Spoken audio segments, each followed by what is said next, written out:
There's no doubt that Elon Musk is an incredibly controversial figure. I get it. Like, he says some crazy things. But I think if you at least are looking from the point of view of innovation and results, it's hard to argue that he's not one of the most successful leaders in the world today. Again, from that very specific lens. I'm really lucky in that I worked at SpaceX for 4.5 years, and I got kind of a front row seat into how Elon Musk runs his companies. And so I wanted to take a minute today to share with you the three main things that I learned from Elon Musk, from working for him, and that I try to apply every single day as a leader in organizations. Welcome to the Leadership Launchpad. My name is Matt Jertson, the founder of Better Everyday Studios. As I said just a minute ago, I am a former head of training development at SpaceX. Before that, I was an instructor pilot in the US Air Force, and now I work with organizations all around the world to help them make better managers.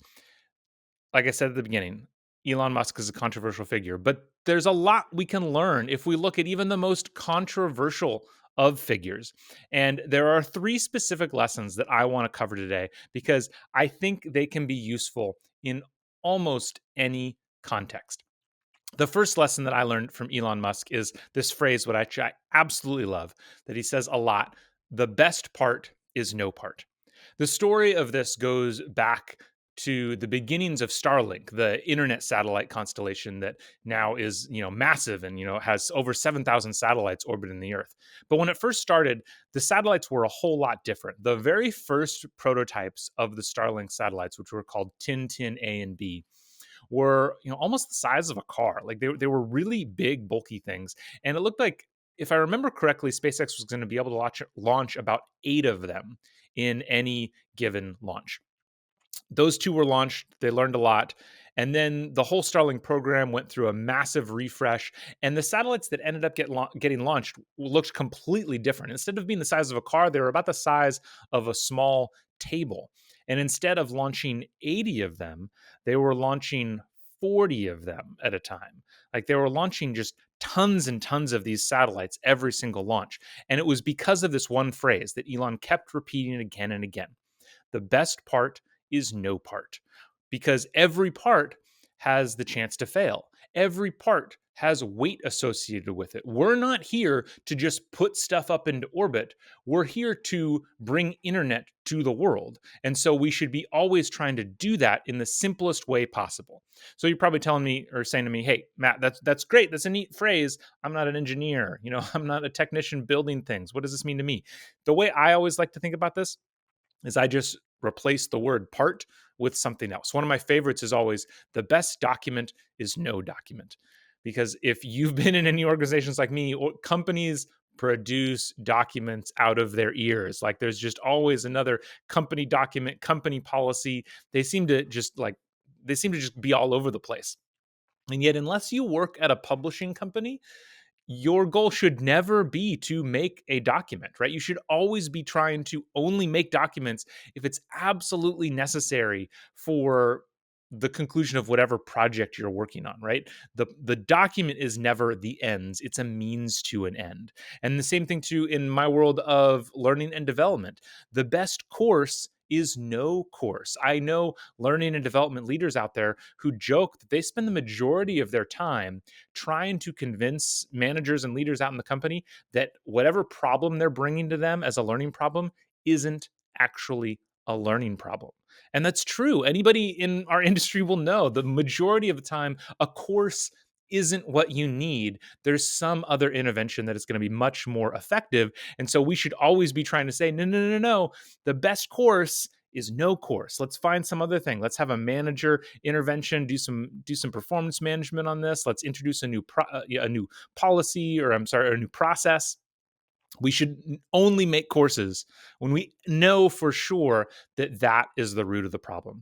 So this idea, this lens through which you're viewing the world, the best part is no part, is just always reminding me: try to remove, try to simplify, try to create as little as possible to get the job done. Related to this, the second major thing that I learned from Elon, and this is kind of what I think of as the root of his first principles engineering philosophy, the first step of that philosophy is to question every requirement. Because what would happen is they're building these rockets, and rockets are very complicated, and there's all these things, and there'd be some part that would have a certain tolerance that it needed, or a certain requirement of it needs to be able to stand 4,000 psi or something. And people would just be, it'd make it really hard to be sourcing these like really complex parts in order to do this. And so then Elon would come in and be like, well, why does it need to withstand 4,000 psi? And they'd say, oh, well, I don't know. The document, whatever spec we have says that's what it's required. It's like, well, where did that come from? And you peel back the onions, and it was, an intern that wrote it 6 years ago or something. And there was a reason for it at the time. Not saying interns don't do good jobs. Every requirement out there, every law out there was probably created for a reason at the time. But the question is, are we in new times? Has the situation changed? And is that requirement valid anymore? So, anytime you're going into some kind of project, you're going into any endeavor where you're saying, oh, well, we need to do X, Y, and Z. If you look closely enough, chances are, X doesn't apply anymore. Y isn't really a thing, that like technology has moved beyond it or something. And then Z, oh, now that we need to do. This especially happens a lot, or this can be notorious when there's lots of leadership turnover inside of an organization, and a requirement just becomes known as a requirement. A great story of this actually came up in a podcast I was listening to just 2 days ago, where they were talking about this simple example of cooking a ham. And this husband was cooking a ham, and every time he cooked the ham, he sliced the ends off the ham. And his wife was asking him, well, why do you do that? Why, it seems like that's good meat. Why are we slicing the ends off the ham? And he's like, I don't know, it's just how you cook a ham. That's how we always did it. Well, let's call your mom and find out why you slice off the ends of the ham. And she says, I don't know. That's how my mom did it. So I just kept doing it. And then they call grandma, and grandma says, oh, well, when we had Thanksgiving dinner, the pan that I had wasn't big enough to put a whole ham in. And so I had to cut the ends off in order to fit the ham in there. And so this 2 generations of this family had been throwing away meat for some requirement that clearly didn't exist. There was a good reason for it in the beginning, but it just snuck in there as something that people didn't think about anymore. And so that's what you always want to be doing. Question every assumption, question every requirement. And then the third thing that I love, because Elon does a lot of this management by rhyme. And so the third thing that I really learned from him is this idea that if the schedule is long, the design is wrong. And I think, especially in human resources, we fall into this trap of thinking that everything needs to take forever. We're introducing a new HR system, a new learning management system, and the timelines will be like 18 months to implement these things. And you're just like, why is this taking so long? What are we doing here? Because chances are, the longer any project is, the more likely change is going to happen during that project, which means you need to make updates, and that's going to extend the timeline longer.